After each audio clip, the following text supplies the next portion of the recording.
Doctors day के मौके पर पीएम मोदी ने ट्वीट किया है। पीएम मोदी लिखते हैं, नेक ख्वाहिशात का उन्होंने इजहार किया है। सेहत आमा के मसले पर दुनिया में भारत के इक़दामात काबिल तहसीन है।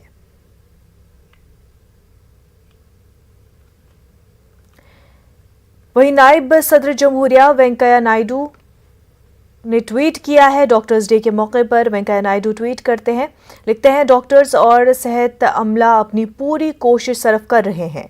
मुल्क और समाज को सेहतमंद रखने के लिए डॉक्टर्स डे पर आपकी कोशिशों को सलाम।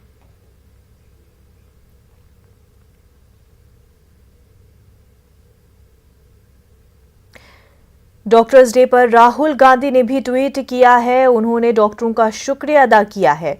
राहुल गांधी लिखते हैं, हम आपके एहसानमंद हैं हर उस मौके के लिए जो आप किसी की जिंदगी बचाने में लगाते हैं। वहीं केजरीवाल ने भी डॉक्टर्स डे के मौके पर ट्वीट किया है।